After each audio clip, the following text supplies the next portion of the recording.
I wouldn't mind staying in the shallow end where I could put my feet down. Maybe I just need to learn how to float. If the plane crashes and I survive the impact, I could float on the water until help comes. When I got tired, I'd hold on to buoyant debris like Kate Winslet in Titanic. You can keep your head above water with a few popular opinions.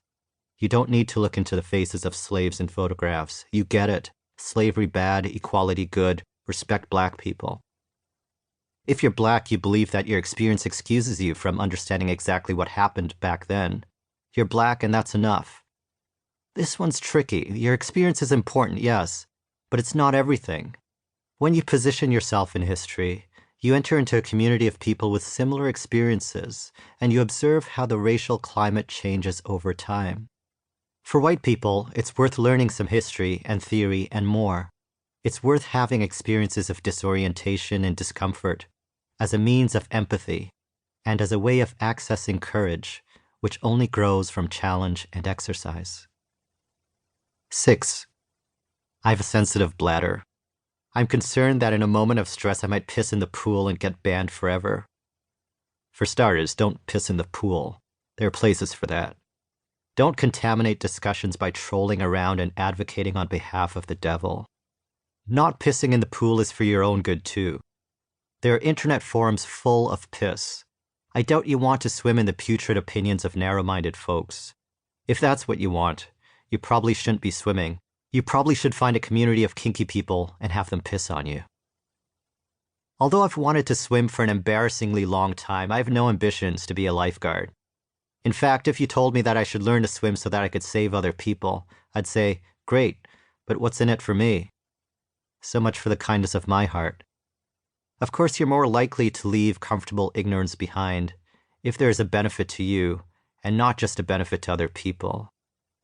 What does that say about you, though? Our benefits are inextricable. It's benefit enough that I can be with you on land or water. No saving needs to happen. In water, we each look a little different because we're both affected by the same element. The journey out of ignorance takes us into, forgive the mushy term, self-discovery, and into a deeper, empathetic relation to the prevailing issues of our time. I don't know where the scenario of my plunging into the ocean and needing to swim to safety came from. It is estimated that at least 2 million black people died while crossing the Atlantic Ocean on slave ships. Some jumped, choosing to drown rather than to be enslaved. A political person. I do not consider myself a political person in any sense of the word. I turn away from CNN maps on election night. I care about race, but I don't march in the streets with homemade signs. I've been to one protest out of curiosity more than conviction. In truth, I care too much about the subject to see it batted between acquaintances as only a subject of conversation. Despite this apolitical stance, offensive especially to people who view all politics as inescapable, I've known which opinions to hold, how to shade them depending on the company around me. I haven't always believed these opinions. I've accepted them. Accepting conflict and conflicting perspectives seems a precondition for getting political. How does one engage with the explosive world of race and privilege? As a black man, I could claim expertise.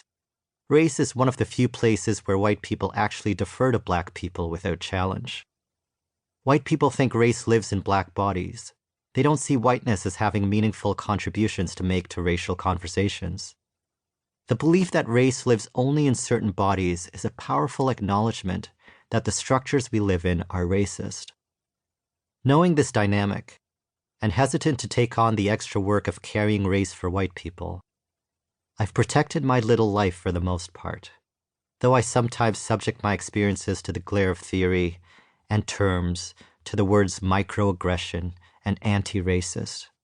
I categorize my experiences, but then I open my arms and they come waddling back to me, shedding labels, disheveled and unruly. I am not the black spurt. By renouncing expertise, I am not turning my experience over to other people. Blackness is not for white anthropologists or diversity trainers to determine. And why do you need an expert?